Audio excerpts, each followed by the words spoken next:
That easement is covering the repair of the seawall.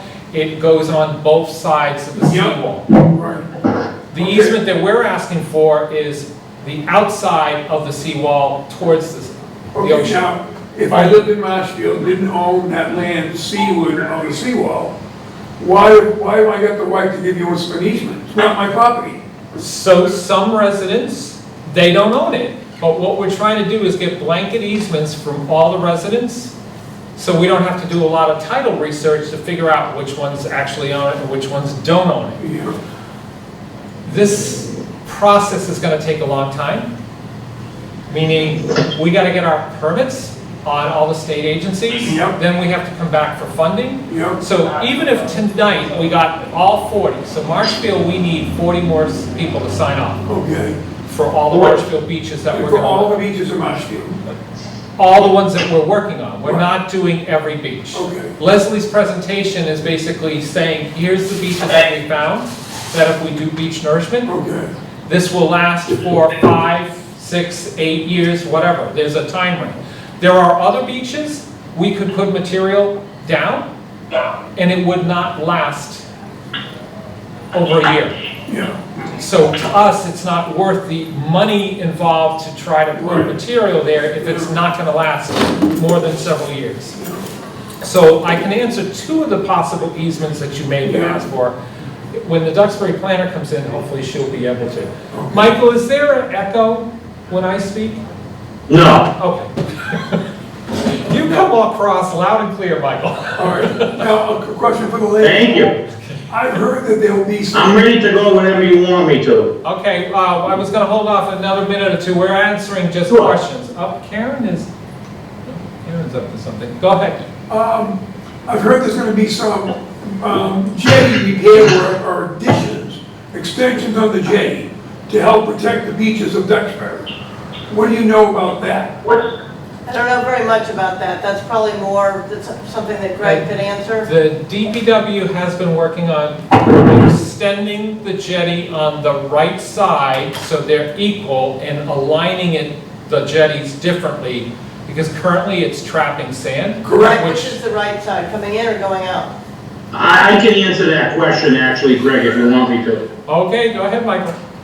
Great, thank you, Greg. Michael Moresco, Town Administrator. So that's an issue that's been affecting Marshfield and Duxbury since about 1978 when they made extended the jetties unevenly. A couple of years ago when I first got here, we're still dealing with the same issue, and Mike DeMayo, who's our harbor master, put together a meeting with a number of state agencies and with the Army Corps. The Army Corps is really the driver of that particular project. And the goal is to get the jetties to align. So the biggest problem with us, because the jetties are not lined up properly, the sand constantly fills the narrows of getting in and out of the harbor. That's why every year we have to rely on the Army Corps of Engineers to get the carrot truck up here to remove, 10, 12, 15 feet of silt that gets in there so that our boats don't run aground. Now, the interesting thing about that, when we had the meeting, this would have been back in late 2018, the Army Corps came down and they were working with Congress. If the project is less than $10 million, then, we can get funding in the federal budget, in one of the federal budgets. They never really specified which one. If it's greater than $10 million to change the alignment, it would require a full vote of Congress. So they're supposed to be getting back to us at some point this fall to see where we are with that project. That's as much info as I know right now. Okay, thank you. All right, we have not officially started the meeting yet. I just wanted to let you know Rebecca Haney is in from, Rebecca, UCCM too? Yes. Yes. Thanks. And we have Bob Galvin, the Marshfield. All right, hey, we got Leslie's presentation, so we can start shortly. Val, there was a question about why Duxbury residents have been asked for 3 easements. I explained that One's typically, if people can mute, That sounded like disco. no, not your cell phones, on here. We got cell phones too. I left mine in the truck. My cell phone is over. So I explained one of them is probably for seawall repair, which would be on both sides of the seawall. The other one is the beach nourishment, which is on the outside of the seawall heading towards the ocean. Yes. Is there any other? Duxbury's, they're looking for both the access to do the construction of the nourishment activities and also the easement for pedestrian access from the high water mark to the ocean. Okay, so that's an additional easement that we are not asking for in Marshfield. So can you tell me why the easement I signed last year isn't still good? The easement for which? The seawall or the nourishment? Seawall. The seawall is still good, but the nourishment easement is a second easement that we need. And the pedestrian access easement is the third easement that we need in order to do the nourishment. So are we going to start? Because I can give you, I have a couple of slides. But they're in PowerPoint. They're in PowerPoint too? So never mind. Okay. All right, so if I may, so I'm Valerie Massard. I'm the former planning director in Duxbury, acting as planning director in Duxbury, and now I work for Kingston. And I'm sticking with Duxbury until they hire a new planner to help out with this project. And I was looking at a timeline, and I wanted to start there, because some of you may be new to the whole process, and just briefly go over that. So where we really started here is a storm in 2018 that broke several seawalls in the area, all the way up and down the shoreline and on the Cape. And it was pretty severe. And a big portion of the Duxbury seawall broke, and also a couple of Marshfield, if I'm not Some mistaken. sections, Yeah. So there was a federal disaster declared, and both towns were able to get funding from the federal government to do the emergency repairs that had to be done to those walls. The only way to get to the walls is having easements from the property owners to do the work on the walls, and we had to get permits to do the work on the walls. While we were thinking about doing those permits, we decided it would be a really good idea to do permits for the entire wall, realizing as we got into the design that the walls were very out of date with respect to where we are today. They were built 50, 60 years ago or more. So what we did is we asked for permits to do the whole wall in Duxbury and large portions of the wall in Marshfield. There are several sections of the wall in Marshfield. We saw it up on the screen. When we did that, the state said, you know, these are being funded with pretty significant public dollars. It's really important to us that those walls last as long as possible. We won't give you your permits for the rest of the wall until you come up with a way to stabilize the beach in front of the wall. So we said, okay. And we worked really closely with our friends at Coastal Zone Management. We have Coastal Zone Resiliency Grant funds that we got, and Rebecca and Jason are here representing that group. And they're funding the work that we're talking about this evening, which is getting the permits to do that nourishment and beach stabilization in front of the seawalls. First, we did an analysis, and we assessed the types of shoreline that we have all along the coast of both towns, where we have public seawall in Duxbury and a good portion of Marshfield. And we looked at what we can do. Some of the beach doesn't really suit itself to nourishment. Some of it can't be done because it's rocky intertidal. So we focused our energy on the beach nourishment because it covers a lot of the beach. It covers a lot of the walls that we need to shore up. Yeah. And it's something that we know we can get permits for while we figure out what to do with the other portions of the beach. So Woods Hole Group has filed with NEPA. They've done design work through these grants. And we've sent out requests to everybody to get easements. We've shown you those plans, and we've said we need the easements now, which are bigger than and different than the seawall easements, because now we need to go out onto the beach portion And in some cases where there's no wall, up and behind where the wall would be on the dunes, in order to reestablish some sort of shoreline out there that's going to be resilient when storms come and make that wall last a lot longer once we rebuild it. So we just did a new mailing. Each town mailed out to you an update about the need for these easements. We've gotten quite a few. I think Leslie's going to talk about that a little bit more. And we wanted to give you an update. We have all of the information we've done. This is probably our third or fourth outreach meeting. All of those meetings are available on the website, so you can watch those presentations, you can download the slides, you can look at the reports. They're available publicly for everyone to review. And we have a frequently asked questions list that we did out of the last meeting, which was in the spring of 2021, earlier this year, where everybody had an awful lot of questions about the easement. And that was what we had town council from both towns there to try to respond to as many questions as we could, and then we did the follow-up. And then as we went into Springtown meeting in Duxbury, we were able to go forward with the article to allow the town to accept those easements.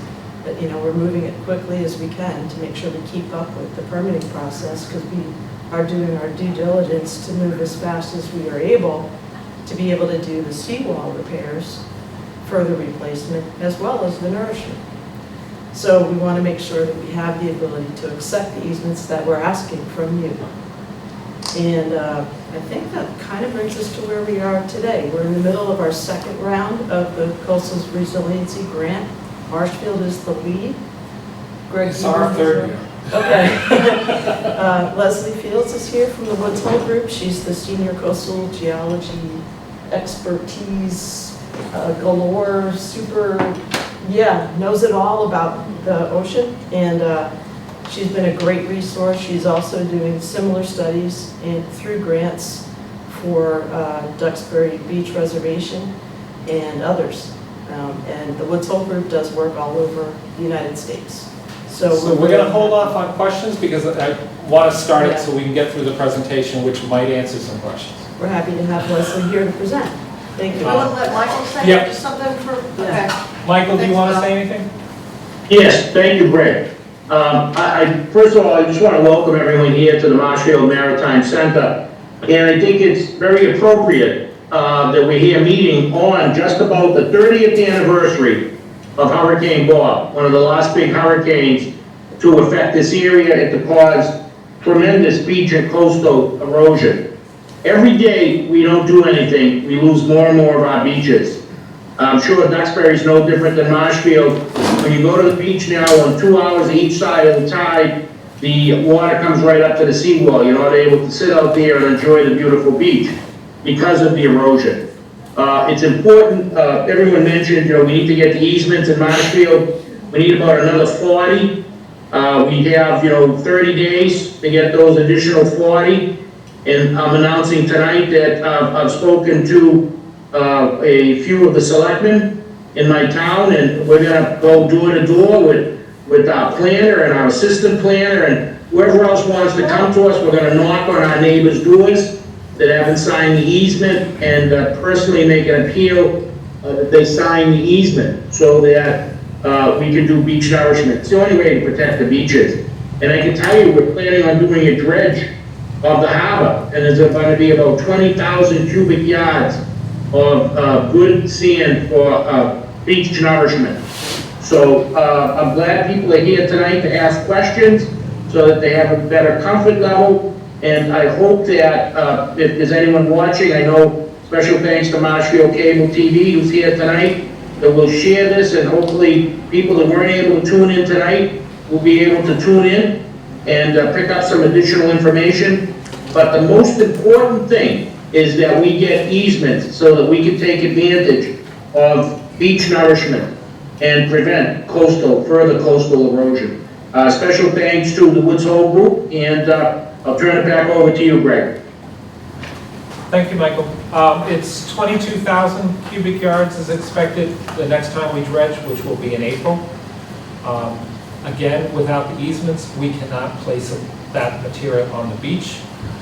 There is some talk that we could possibly truck it over to the dredging location and store it. But every time we truck something, it adds significantly to the cost. So the best option is getting it right on the beach. Leslie's going to do a quick presentation. Once we turn off the presentation, the screen will go up and people will be able to be viewed. If you have questions and you're on Zoom, either raise your hand and we can see you on the screen, or use the hand function on the Zoom meeting. And that way we can get your questions as well as the people that are here in the public. With that, I'll turn it over to Leslie. All right, thanks, Greg. I'm just going to turn this around. Sit down for just 1 second. You can show me? Yep. No. Yep. Yes, okay. Hi, everybody. I just wanted to let you see who I am, and I'm going to turn it back to the audience. Thanks for coming, and thanks to those of you who are on the Zoom call as well. So we appreciate your coming and showing interest in the project. Okay, perfect. Thank you. So this is the title of the project. It's Building Shoreline Resiliency in Marshfield and Duxbury through Beach and Dune Nourishment. And I've got a slide there, a picture of some damage during, I'm not quite sure, one of the I think storms. you can minimize the bar to see more of the slide if you need it. Yep, right there. It should click at that. Yeah. How's that? Is that better, people? Yes. There you go. Yeah. Get this guy down here. Don't lose them now. Link right there. All right.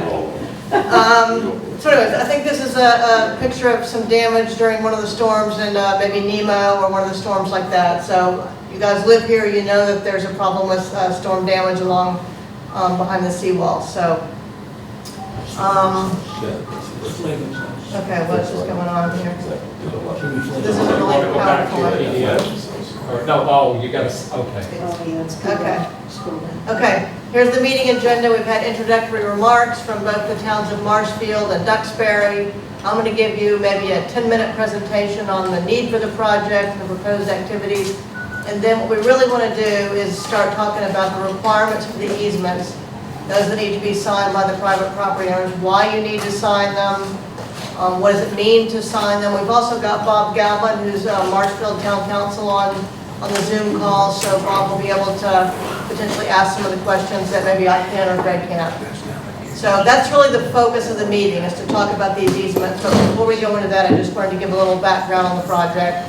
We've got a slide on the schedule, and then we can open it up to questions and answers.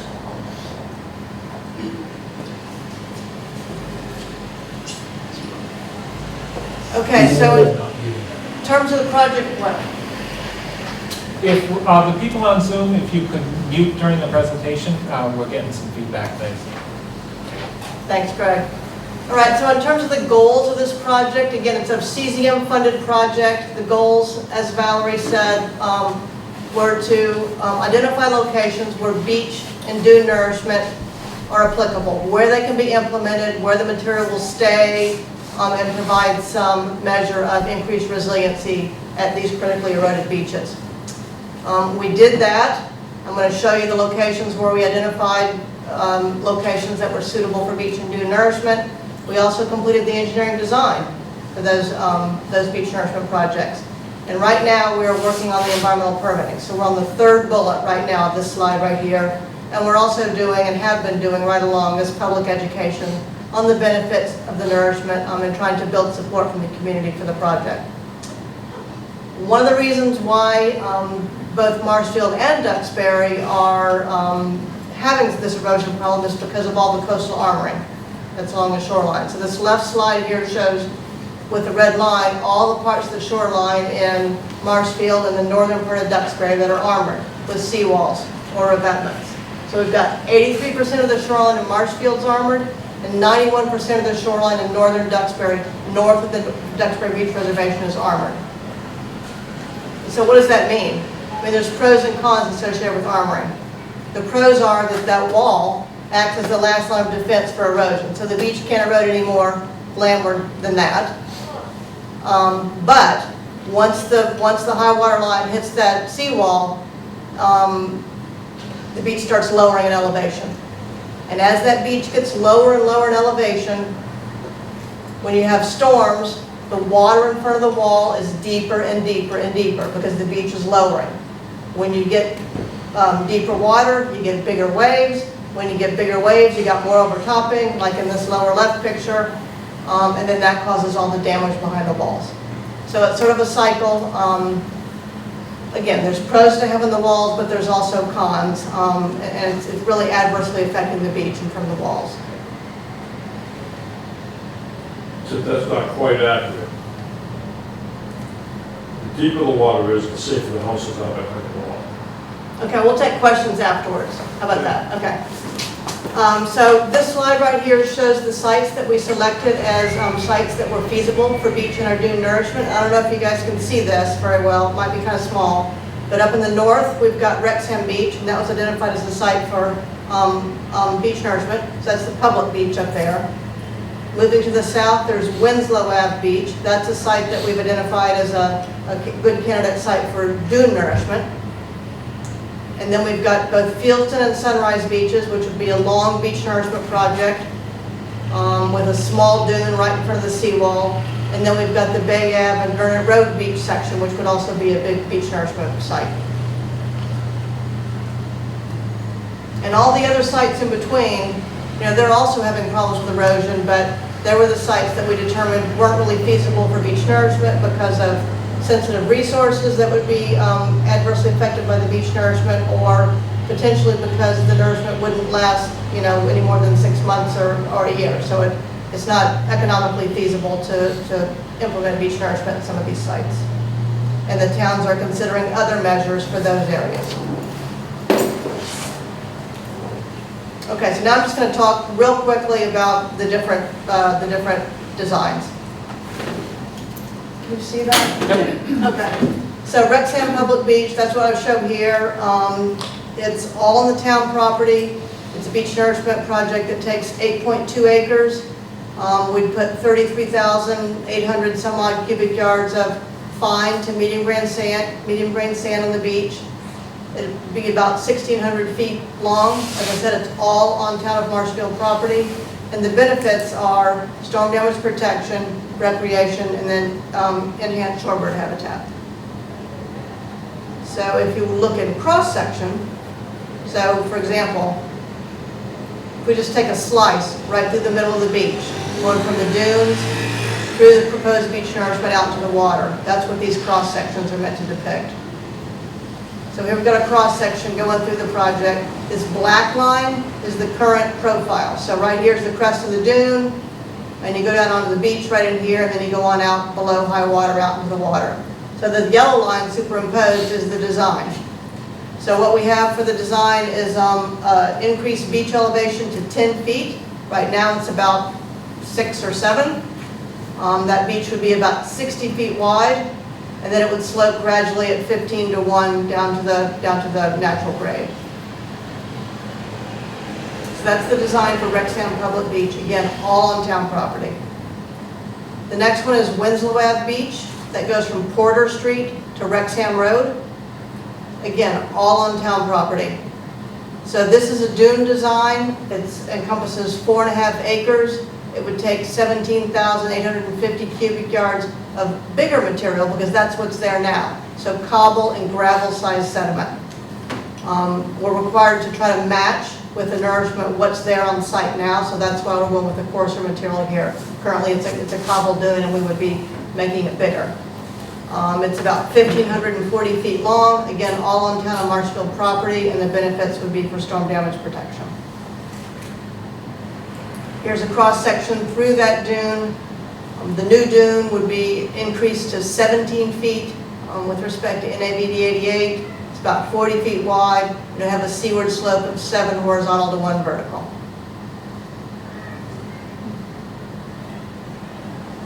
All right, the next one is Fieldston and Sunrise beaches. This goes from Wrexham Road to 1st Street. It's a beach nourishment project. It's 30.5 acres in size. It would take 390,000 cubic yards of sand that's mixed with gravel and cobble. So again, we have to match what's there now. And in some places we do have gravel and cobble, so we have to match that. It's 5,600 feet long. There is one town of Marshfield property within the footprint and 66 private properties. And those are the properties that we need the easements signed for those properties.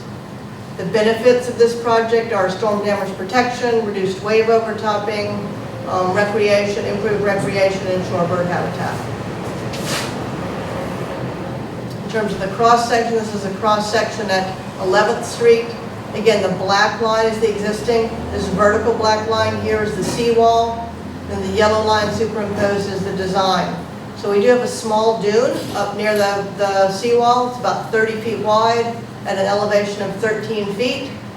And then down below that, and further seaward, we've got the berm, or the beach, as we call it. It's 90 feet wide at an elevation of 9. So we're increasing the elevation of the beach here by almost 9 feet in some cases.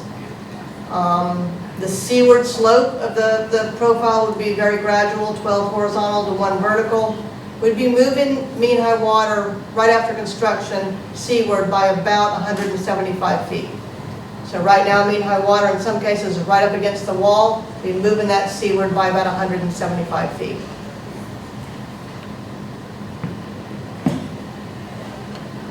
All right, and the last section is the Bay Ave and Burnett Road beaches. So that goes from, I think, 4 or 5 houses north of Pearl Street to the end of Ocean Road South in Duxbury.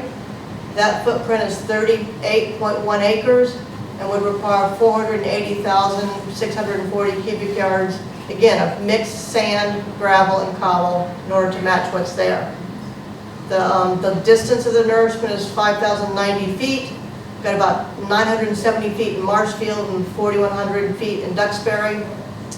The footprint has 16 private properties in Marshfield and 66 private properties in Duxbury. And as with the Fieldstone and Sunrise beaches, the benefits are for storm damage protection, reduced wave overtopping, improved recreation, and shorebird habitat. And here's that cross section. It's got a 90-foot wide beach or berm at elevation 11 with a seaward slope of 15 to 1. And here again, we're moving mean high water seaward by about 175 feet right after construction. Okay, to the easements.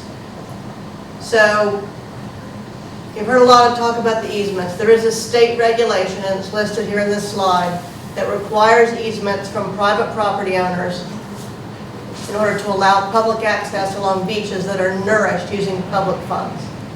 So if public funds are used to nourish these beaches, which that's the intent of both towns, this regulation, the state DEP regulation, requires that the property owners provide these easements for the public to pass. It would allow the public walking rights along areas of the beach seaward of the existing mean high water. So anything that's nourished seaward of that existing mean high water, the public would have the right to walk on it. Right now, between mean high and mean low, they have the right to walk if they're fishing, fouling, and navigating. So technically, they didn't have a fishing pole, or they're, in a boat, or they're, carrying, or hunting or something. But with this, they would be allowed to stroll as well, which people currently do typically anyways. So we need letters and easement documents. Those have been sent to the property owners. We also have some copies of some of the easement documents up here. If anyone wants to take one and sign it, that would be great. We've got a 54% returned in Marshfield, 23% returned in Duxbury, or if you break it down by beach, 51% have returned easements in the Fieldstone Sunrise footprint, and 28 in the Bay Ave and Burnett Road area. And just one thing I wanted to make clear is that, when we file these permits, we're going to get permits for all these sites. But in reality, when the construction happens, it's probably going to be, one of these sites, or maybe a portion of one of these sites. So if there's sites that have all of their easements returned and other sites don't, then the towns are going to target those beaches that have where the easements have been returned. So we need to have all the property owners sign the easements and return them so that the project can proceed. Questions and answers. So on both town websites, and I've provided a link here from the town of Duxbury website, there is a question and answer document. Last time we had this meeting to talk about the easements, there were lots of questions, and Valerie and Greg put a lot of time into documenting all those questions and providing answers. I've got a bunch of copies of it up here if you want to take a hard copy, but you can also look at it online. And so I just pulled out like 3 or 4 of the most commonly asked questions, and I thought I would go over them. But we can certainly answer more questions if you have them. But again, what rights are being sought through these easements? It's basically public foot passage on areas that are nourished. That's everything seaward or in front of the seawalls. It's not behind the seawalls, and in the area of Duxbury where we're nourishing the dunes, it's not in those dune areas. As far as, creating new places for the public to access the beach, neither town has any intention of increasing or adding new beach access points. It's all the existing beach access points are going to remain. What if some people do not sign the easements? Without the easements, the nourishment projects can't proceed. It's as simple as that. What type of sediment will be used for the nourishment? I talked about this a minute ago. So it has to match what the current sediments are on the beach. So that's a mixture of sand, gravel, and cobble. It varies a bit from beach to beach, but that's sort of the gist of it. Up to the north, it's a little bit finer up at Wrexham Public Beach, but elsewhere it's mainly a mixture of sand and gravel and some cobble. How long will the nourishment last? So we've done engineering analyses to suggest that the renourishment will be needed about every 5 years. It varies a bit from site to site, but that's a general average from the analyses that we did. Next steps. So at Woods Hole Group, we are preparing right now a final environmental impact report that will be filed with MEPA, the Massachusetts Environmental Policy Act unit. And we're going to be filing that by the end of August.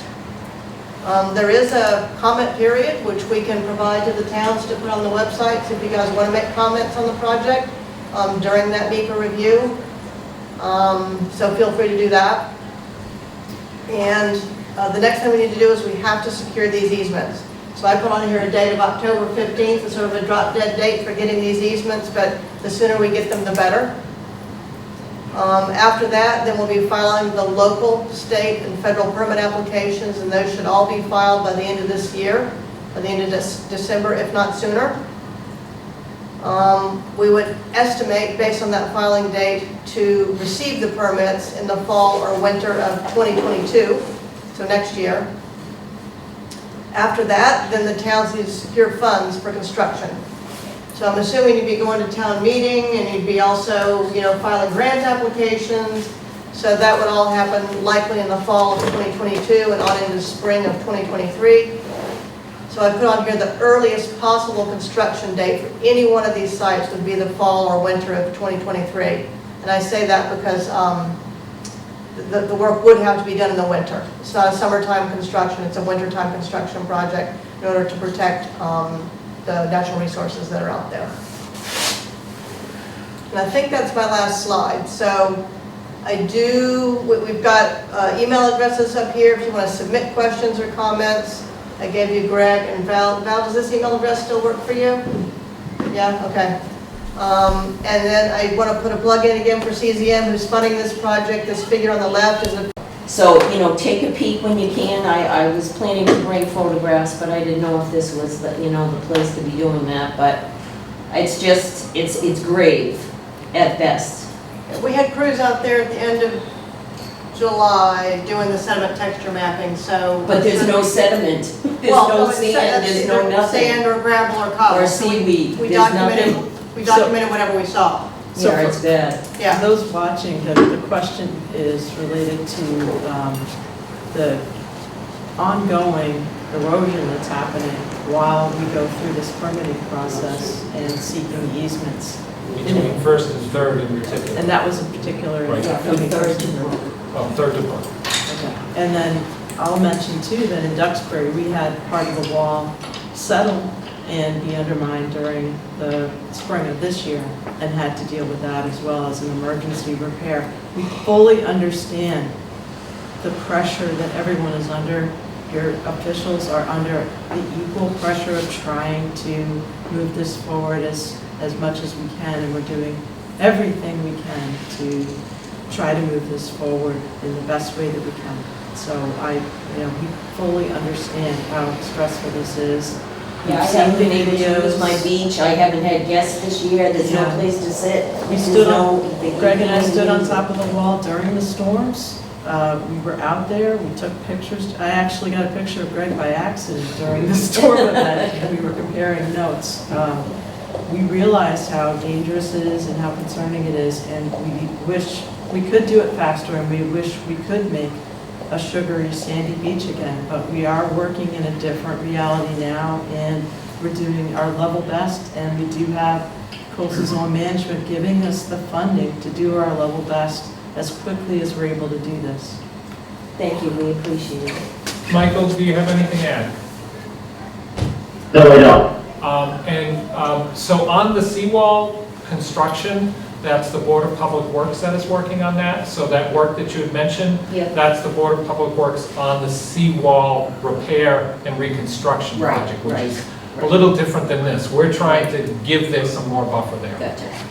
I don't know if, we do have a member of the Board of Public Works. I'm not going to pressure him if he doesn't want to say anything. That's so. all right. That's okay. You've had your hand up. Mr. Lynch had some questions as well, and I have Alicia. So, Mr. Lynch, is it okay if we go with him Absolutely. first, and then we'll come back to you? Go ahead, sir. Yeah, so it looks like what's standing in the way here is to get the signatures notarized from the people that haven't done it. Some of the people might not be aware, some of them don't have the information, misunderstandings, they're not watching tonight. I mean, I get a lot more information from listening to you guys tonight, and it was wonderful. But the people we need to reach aren't listening tonight. So, if you would give us their names, I'll knock on their door. I think Bob would, I think a lot of these guys would. If you'd like to join Mr. I will be Maresco, happy. I'll meet you Saturday, absolutely. again, I think that would be a better way than us giving out people's names and stuff. And maybe we can bring a notary with us. We do have MCTV, it is going to be on cable, you can, this will be recorded, this will also be on the town website. There's a finite number of things that we can do. There is some responsibility that the residents are going to have to do as well. We can't do this ourselves. All of these previous meetings, as well as tonight's meeting, reside on YouTube, and they're available for anyone to watch after they're. I think they're just not listening, really, so. I think too that there are some residents, they're not full-time, they're out of state, some of them. I know there's They rent their a house. neighbor in Virginia that owns the property. How do I know that they're getting the information that they need? They're right oceanfront and Foster Avenue. I think the population is so diverse with summer residents, it's hard to really say who's getting the information timely.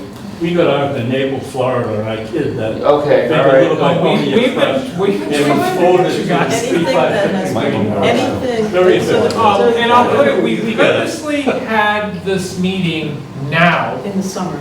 in the summer, to get to these people, because we know some of them are rented during the winters, some of these people are elsewhere. It's not easy. And Greg and I are also taking phone calls from people that are out of state and spending a lot of time on the phone with individual people about the same questions that we're talking about this evening. Anything that's been returned, we've looked up on the registry to make sure we have the most current address, and we've reposted the mailings over and over again whenever they've come back to make sure we're getting them to the right address. Are you sending them certified mail to be sure that they've been received? No, we are not sending them certified. Yeah, you probably should, do you think? And that's another cost. Right, but it's So an important again, one, there's only so much on our side that we can do. I've told Mr. Lynch I'm going to go back.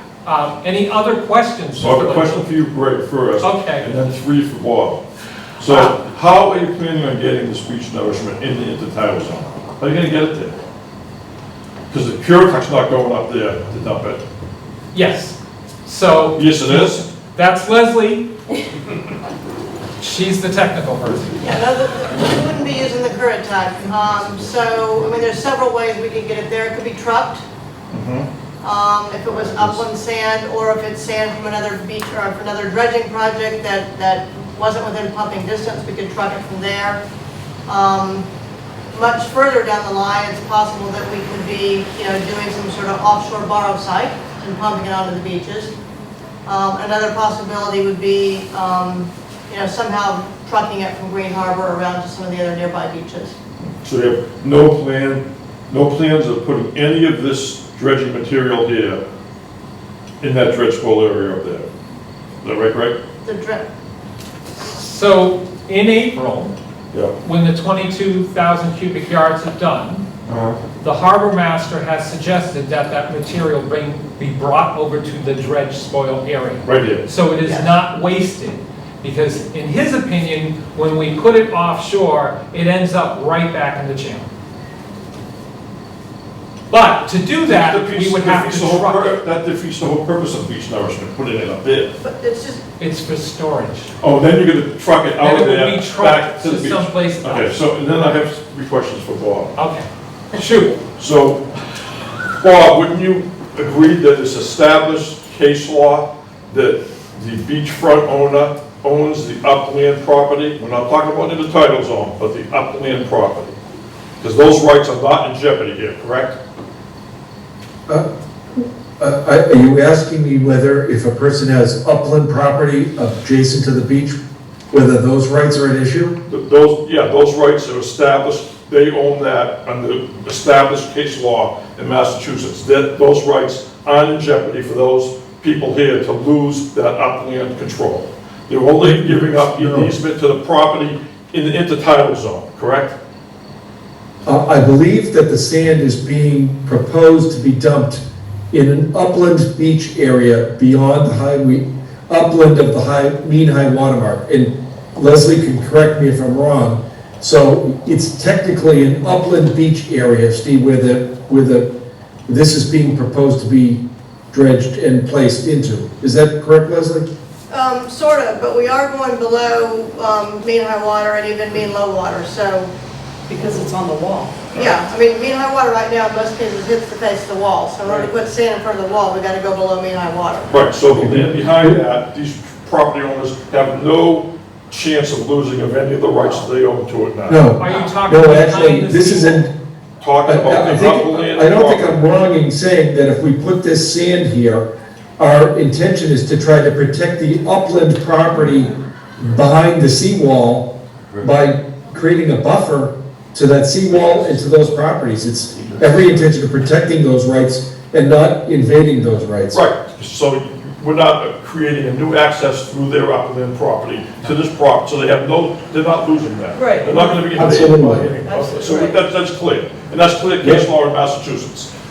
And when you, And Steve, we've you're been clear 100% about that right. from the beginning, that we were Okay. not looking for new access points, we were not going over people's yards, No etc. new All this parking work lots, is nothing. outside of okay, the seawall. so Bob, would you also agree that, there were many deeds in the town of Marshfield, the beachfront property, that say currently that they own to low tide, when they actually do not, if you did a title search, because those rights were severed when you won the case that that was a county road from Green Harbor to Wrexham.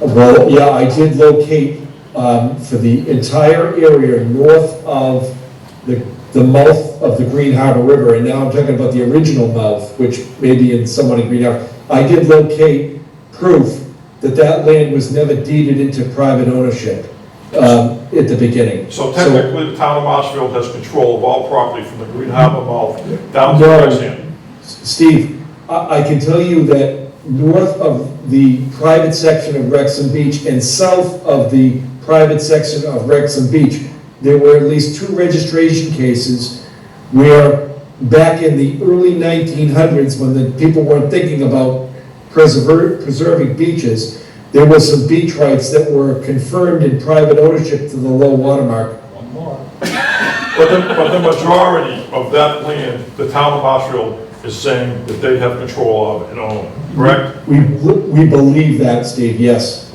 Okay, Okay. So one more a question? suggestion would be Oh, a suggestion, okay. that you put all this beach nourishment. I know that you want to create a nice sandy beach, that's why you want beach nourishment, but does not protect your homes. I don't care what any scientist says. I've lived here for 55 years. When we started putting all that rocks and sand in front of Timmy Minix's house, that's when his house got destroyed. The waves went over the seawall and cut his house in half. For years, growing up, that house was safe because it was 10 or 12 or 15 feet from the top of the seawall down to the bottom. True, it doesn't protect the bottom of the seawall, but for some reason, the Army Corps of Engineers crummy seawall that was built with beach sand and salt water lasted for 60 or 70 years, and now this new, brand new, super strong concrete doesn't seem to last for 5 years. We got another problem going on here that we don't know Okay, about. so the question is, and all I'll say is, from my understanding, from what I've learned, Steve, is that each storm is different, and you can have different conditions That's for true, each storm. but So you just gotta put because some something preventative hasn't in front of happened in that. 100 years, Sand doesn't mean that it can't. other ways, you need to put, the barrier needs to be farther out to protect the wall and the houses. That I is, understand you want to create a sandy beach, and you need to do that, but if you put that barrier farther up to the north, the northeast will blow that sand onto your beach, naturally. but that is also. It also a blows it different- off, I understand Steve, that. that's a But different when- set of permitting that is not covered by this grant. This grant is focused on the beach nourishment, okay? Not I'm all for beach offshore. nourishment. We I'm all for know it, about believe me. offshore, but getting that permitted is another huge And task. just one more quick statement. I was a dredge captain for 20 years. I dredged this town about 4 times, okay? I worked for Northeast Dredging and Casper Dredging. I was captain on their tugboat. I dumped the scows out to sea for them, okay? That was my job. I know exactly, firsthand knowledge what goes on here. And the Currituck is not a real hydraulic dredge. It's a vacuum cleaner. A real hydraulic dredge has a cutter head in the front that turns hydraulically. Why the pump is sucking the sand out. And yes, if we hire a private hydraulic dredge, you could still pump that material onto the beach and use that for beach nourishment. The Currituck cannot do it because the rock box can only handle a rock this big. But a regular, real cutter head dredge, like an 18-inch pump, can handle those size rocks. And pump all that material back to the beach the way we had done for years, and that's why it kept going back and forth and staying there. That's right. Thanks, Steve. So, we got 2 more in the audience. Alicia, you have an additional question. Yes, hi, sorry. I was just wondering, since we've combined efforts, Duxbury and Marshfield, to go through this process, what happens in the event that Duxbury is compliant with easements and Marshfield is not? And Marshfield has to go into taking, which delays 2 years and everything. How does that affect Duxbury? What are the implications of that? Can we continue, or does it have to be both at the same time, both towns? No. If, say, Duxbury tomorrow, all those other residents sign their easements, Duxbury jumps ahead of us, and when funding's available, they can start doing beach nourishment. If we do not have the easements and we do not have our permits on the Marshfield side, shame on us. Okay. And how long after you receive the easements do you anticipate getting permitting? Leslie covered that at the beginning of the meeting. I'm going to turn it back to her for a second. Yeah, I think there's a slide towards the end of my presentation, so that has a timeline, but what we were saying, that estimating the earliest you could put material on the beach would be, I think, the fall and winter of 2023. So we'll have all, Okay. I'm going to back up a little bit, we'll follow the permits by the end of this year, so by the end of 2021. Likely get them another year after that, so 2022, and then assuming that the funds are available, that the towns would be ready to go in the fall and winter of 2023. Okay, and I'm assuming that once all of that is in place, Can you wait? I'm trying to make sure everybody gets an opportunity. Oh, sorry. So it's not Yep. 30 questions. All right, we had other residents that had their hands up. Sir. It seems to me, if I read the wording correctly, it's 100% participation in order to start the project. And if I heard correctly, if this is not done, the federal government will take a hard look at providing funding to repair seawalls unless the nourishment is done? Did I hear that correctly? There is No. nothing No. tied to seawall reconstruction with this project. So there's no codicil that if the nourishment is not done, the federal government will continue to provide whatever funds may be available for the seawall? The federal government is not providing any funding for the seawall unless they do it through a grant application that we would make. There are no more emergency funds available. The funding we used was from an emergency that was declared by the president. At this point, what we're doing is we're using local match money and applying for state level grants where it's a 25% local match, or we're borrowing, or we're bettering to try to do seawall repair, but that's unrelated to the funding for the nourishment. So if 100% of the residents on Bay Ave and Green Harbor don't sign the easement who own east of the seawall, the project on Green Harbor Beach will not be done. Soon. Unless, well, soon, but unless the town decides to go into takings or whatever. Yes. Yeah. 2 years later. And that's Michael, true do you for want to, any of these. do you want to add anything on that, Michael? Definitely no takings right now. That would be the absolute last resort. You know, I agree with Bob 100%. You know, I've been in town 28 years, and anytime that comes up, even if it's a necessity, we spend hours on end discussing it at town meeting, and at the end, it usually gets voted down. That's why it's so important. But, you know, we're trying to help the residents. We want to protect your home. In the end, you know, if people don't sign the easements, we can't do the beach nourishment. Eventually, those homes will be lost. Nature will succeed. Not only the nourishment, but also the walls. That's correct. Okay, sir. Yeah, hi, Jim Ryan again. I have a request from Mike and the two planners here. I and other people in my neighborhood will go around on Friday and drop off flyers at everybody's house, if you'll provide them to us. Make a flyer up and say, at this time on Saturday, there'll be somebody on your street with a notary or whatever looking for your signature. We'll put them on the doors on Friday if you give them to us. Michael, are you a notary? Yes, I am. Excellent. The point is, we all want this to happen. We'll work in the grassroots to get this done. So if you can get flyers to us, we'll deliver them on Friday to give a notice of when you're coming on Saturday. When can we pick up the flyers? We have the easements right here, 20 of them. We'll have to work on a flyer quick.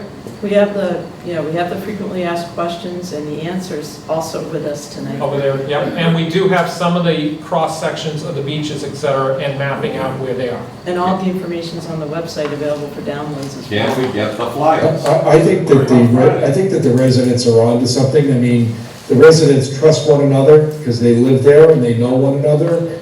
And I think if they're willing to volunteer to help us get the word out or deliver it, we should jump on that. And summer's coming. I agree with Bob 100%, and, you know, I'm happy. I started this program off that, you know, we're gonna go out, and we're gonna go door to door, and we're gonna talk to everyone personally if that's what it takes. Can we get So Leslie had a good question. What do you want the flyer to say? Well, go ahead and make it up, whatever you want it to say, what time you're gonna be there, Bay Ave, 9 to 11. Save your. Tell us, Foster Ave, 11 to 1, whatever you wanna tell us. Save the beach, that's a wonderful heading, save the beach. Simple as that. You know, Simple as get it. that. Okay, guys, hold on. Mary Ellen Stonaker, 84 Bay Ave. I have a question with notarizing. So I think one of the biggest problems that people that are into decals is that I can sign it, but do I have to now go somewhere and get it notarized? So we have, You can, but that's another step that people may not want to do. it is another step, and we have the notary at the town clerk, and that's what Right. people have been coming in with them. and they get them, the notary stamp with Nourish, and then they bring them up to us. We can't just grab a notary. If you have a notary in the neighborhood, by all means, you can grab If them. if Mr. Moresco is coming on Saturday, he's a notary, can't he bring a stamp with him? I hope they get to. I have a sister-in-law who's a notary, we're invited to dinner. And Greg, if someone needs a notary and they can't get out of their house, I'm happy to go to their house also. Thank you. And that's true in Duxbury as well. I'm a notary, Joe Grady's a notary, the town clerk is a notary, and the administrative assistant to the town manager is a notary. And we've been making ourselves available in the parking lots for meeting people wherever they need to be met in order to notarize, so that this is something that's done by appointment, whatever we can do to make it easy. Yeah, every bank, a couple, Stony Well, Bank. I think what it is that it's just another step that Yeah, I doesn't get know. completed, Yeah. and therefore it's not signed. Right. Valerie, what about Duxbury? Are they gonna go door to door? I'll send flyers in Duxbury. Can you talk to people, you talk to Randy, say, hey, make a flyer up? Go I haven't visit. seen anyone, I'll make a flyer. yeah, we All right. can make a flyer, and maybe the seawall committee, which is Alicia here, Yeah, can do I know. that. I've been out there, I don't work for the town any longer, Right. so I'm not going to do that on Saturday. I have other plans, but That's fine. perhaps somebody does want to do that, and we can certainly share the flyer. Okay. We need 50 flyers for Bay Avenue. Where can we pick You them can up? tell, Val, you can tell Jim that I'll be in touch with him, we'll take care of it. Who's Jim? Who's Jim? Don't- Yeah, you can tell Jim Ryan that we'll take care of it, that I'll be in touch with. Okay, Okay. I'll leave a phone number tonight. All right, Alicia, you still have your hand up? Do you have another question? Or did you Oh, just not put the hand down? Well, I was about to put it down, but then I thought my question would be answered, but I just want to be clear on the permitting. 2023, Leslie said, would be the earliest we can put the sand on the beach. But as far as seawall construction is concerned, these things are obviously able to run parallel to one another. That's correct, right, Val? They are currently running concurrently. They are parallel. It's going to be related to funding, as we've discussed many, many times. The funding is a limiting factor. So is the ability to find the source material. So there are a lot of moving parts, but we're not stopping on any one of them. We're pushing all of them forward as much as we can. Okay, thank you. Thank you, Alicia. Last chance for questions. All right, with that, on our side, we'll be getting a flyer. Yes. We have 20 copies of everything here for the easements, cross-sections and stuff, and frequently asked questions. If you guys want to take those, we will prepare more. So when Michael drags me through the neighborhood on Saturday, we will start meeting and talking with people and see if we can get some more signatures. Thank you, everybody, for coming. Top line should be save our viewership. and then Thanks, everyone. The rest for is your yours. participation. Thank you. Thank you, everybody. My phone number, these flyers. Yep. Thank you. Thank you. Hi, how are you? It's just for attendance. So, Thank you for sharing. Steve, actually, you're doing the phone awareness week, right?